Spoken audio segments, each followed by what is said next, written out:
एक ऐसी जगह जहाँ है एक खतरनाक डायन का अभिशाप, और इस अभिशाप की वजह से यहाँ के बच्चे बन रहे हैं शैतानी भेड़िया। तो मूवी की शुरुआत में हमें दिखाया जाता है कि जर्मनी और ब्रिटिश के बीच जंग छिड़ी होती है, जिसमें ब्रिटिश के कैप्टन को जख्मी हालत में लाया जा रहा होता है क्योंकि उसे गोली लगी होती है।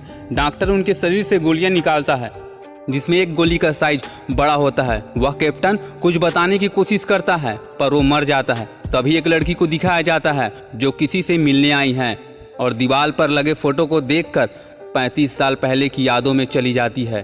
तभी हमें दिखाया जाता है कि यहाँ एक लड़का जिसका नाम एडवर्ड है एक लड़की को गुस्सा दिला रहा होता है।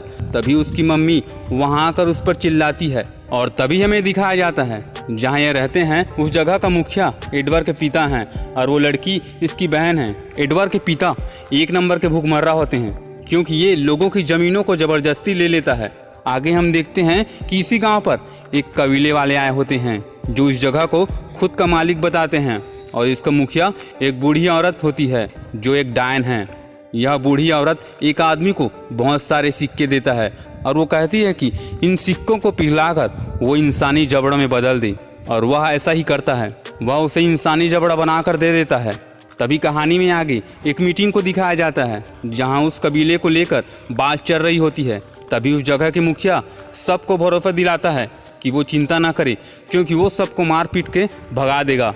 ये सारी बात वो लड़की और वो लड़का सुन रहे होते हैं। अब वो मुखिया अपने आदमियों के साथ वहाँ आकर सबको मार देता है और वो बूढ़ी औरत अपने उस आदमी के साथ भागने की कोशिश करता है पर वो अपने जबड़ों के साथ पकड़ा जाती है और उसे मुखिया के सामने पेश किया जाता है जहाँ वो उस जबड़ा को देखकर कहता है, तुम यहाँ टोना जादू करने आए थे और इसकी सजा तुम्हें मिलेगी। जाओ इसे इस जबड़े के साथ जिंदा दफना दो और इसके आदमी को मार कर जिंदा लटका दो। और वो बूढ़ी औरत अपने जादू का कहर उस गांव पर बरसा रही होती है।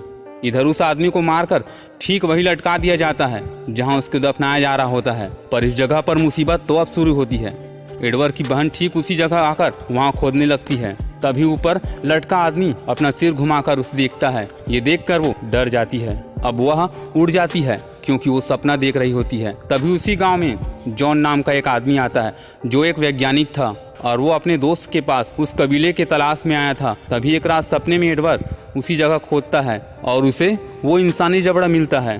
तभी वो बूढ़ी औरत उड़ते हुए एडवर्ड के पास आती है और वह डर के मारे चिल्लाने लगता है और वह खुद को बाहर में पाता है। इसके बाद उसके घर वाले जाग जाते हैं और उसे लेकर घर चले जाते हैं। अगले दिन जब गांव के सारे बच्चे खेल रहे होते हैं तभी एडवर्ड का दोस्त सबको उसी जगह ले जाता है और कहता है, सच्ची सच्ची बताओ जबड़े वाली डायन किसके सपने में आता है। तभी सारे बच्चे अपने अपने हाथ उठाते हैं और तभी वो उसी जगह को खोदने लगता है जहां उसे वो जबड़ा मिल जाता है जिसे वो अपने जबड़े में लगाता है और उसके अंदर शैतान समा जाता है और वो एडवर्ड को काट लेता है। उसे देखकर सब डर के मारे भागने लगते हैं और घर आकर सबको बताती है कि एडवर्ड को चोट लगी है। ये सुनकर उसके पिता उसे जंगल से लेकर आते हैं और तभी उसके गले में कुछ काटने का निशान दिखाई पड़ता है। रात में जब उसकी बहन एडवर्ड के पास जाती है तब उसके शरीर में अजीब से बदलाव को देखकर चिल्लाते हुए बाहर निकलती है। उसकी आवाज़ सुनकर उसकी मम्मी पापा उठ जाते हैं पर वो वहाँ नहीं होता और वो अपने पूरी फोर्स को लेकर उसे जंगल में खोदने चला जाता है और उन्हें कहीं भी एडवर्ड का पता नहीं चलता। अगले दिन पुलिस को यह बात पता चल जाती है। तब वह यह बात जॉन को बताता है। तभी जॉन कहता है, ये सब उस कबीले वालों का अभिशाप है। अगले दिन जब एडवर्ड की बहन अपने मेहमान को लेकर चर्च जाती है तब वहाँ वो लड़का होता है और जब एडवर्ड की बहन एडवर्ड के बारे में उससे पूछती है तो वह कहता है, मुझे इसके बारे में कुछ भी पता नहीं है, और वो चर्च के बाहर भागने लगता है। तभी उसे एडवर्ड दिखाई देता है और जंगल की तरफ भागते हुए नजर आता है। उसे देखकर उसके पीछे वो भी भागने लगता है। तभी वो देखता है कि घास के अंदर से कोई चीज उसकी तरफ आ रहा है। तभी एक दरिंदा उसे चोट पहुंचा देता है। वो डर के मारे भागकर एक झोपड़ी में छुप जाता है पर वो दरिंदा वहां आकर उसे हमेशा के लिए सुला देता है। अब आखिर सच्चाई क्या है ये जानने के लिए जॉन एडवर्ड के पिता से पूछताछ करता है। तभी जॉन एडवर्ड के रूम में खोजने लगता है। वहाँ उसे खून दिखाई देता है और वो उसे अपने पास रख लेता है। तभी रात में जॉन को भी वही डरावनी सपने आते हैं और वो भी वहाँ खोदना शुरू करता है। वहाँ दांतों वाली जबड़ा मिलता है। तभी जॉन को उसकी बीवी और बच्चे नजर आते हैं जिसे वो बड़ा भूत पकड़ा होता है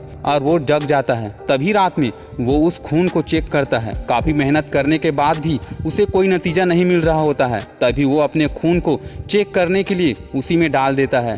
तभी वो देखकर हैरान हो जाता है। वो खून उसे खींचकर अपने जैसा बना रहा था। तभी जॉन को वहाँ कुछ होने का एहसास होता है, पर वहाँ वही दरिंदा होता है जिसे मारने के लिए वो बंदूक लेकर बाहर निकलता है, पर बाहर कोई नहीं होता। तभी हम देखते हैं कि फिर से एक मीटिंग बुलाया जाता है जिसमें एडवर्ड के पिता सबको दरिंदे की बात बताते हुए सावधानियां बरतने को कहता है। तभी जॉन भी कहता है कि वो दरिंदा किसी को भी नुकसान पहुंचा सकता है, सब अपने अपने घर का दरवाजा बंद करके रखें। अगले सीन में हमें दिखाया जाता है कि 3 आदमी जंगल की तरफ मरने जा रहे थे और उनके इस ख्वाहिश को पूरा करने के लिए दरिंदा आ जाता है और 2 आदमी को मार देता है। तीसरा आदमी एक लड़की होती है जो मरते मरते बचती है और जाकर गांव वालों को बताती है। तभी जॉन और कुछ आदमी उस जगह पर जाते हैं, पर वहां उन्हें कुछ भी नहीं मिलता। अब वो लड़की भी एडवर्ड की तरह खिड़की से भाग गई और उसकी बॉडी भी उसी तरीके से बदलने लगा। अब जॉन उसी जंगल में उस दरिंदे को पकड़ने के लिए फंदा लगाता है। तभी उसकी आंख लग जाती है और वही लड़की दरिंदा बनकर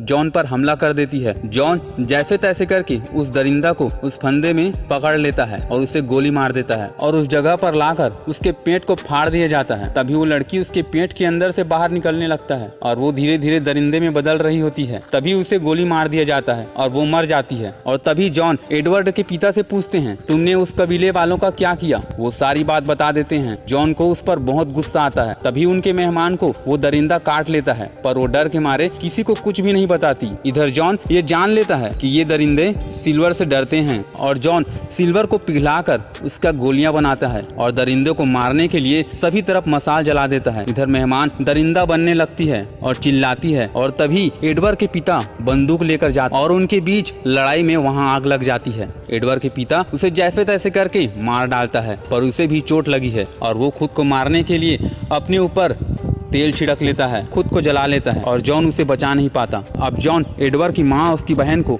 अपने साथ चर्च पर ले जा रहा होता है, जहाँ पर सब पहले से पहुँच चुके होते हैं। और तभी रास्ते में एक दरिंदा उन पर हमला करने की कोशिश करता है, पर जॉन उसे भगा देता है और सब चर्च पहुँच जाते हैं। वहाँ एडवर्ड का आने का एहसास होता है और वो दरवाजा खोल देती है। अब वो दरिंदा अंदर आ जाता है और सबको नुकसान पहुँचाने लगता है। तभी जॉन उस पर बंदूक तान देता है। बदकिस्मती से उसकी माँ उसके सामने आ जाती है और जॉन गोली चला देता है। तभी वो दरिंदा और उसकी माँ मर जाती हैं, पर एडवर्ड बच जाता। एडवर्ड की बहन जॉन को लास्ट बची हुई 3 गोलियां देती है। दरअसल वो कैप्टन ही एडवर्ड होता है जो बड़ा होकर आर्मी का कैप्टन बनता है और वो लड़की एडवर्ड की बहन होती है जो उसे मिलने आई और इसके बाद ये मूवी का द एंड हो जाता है।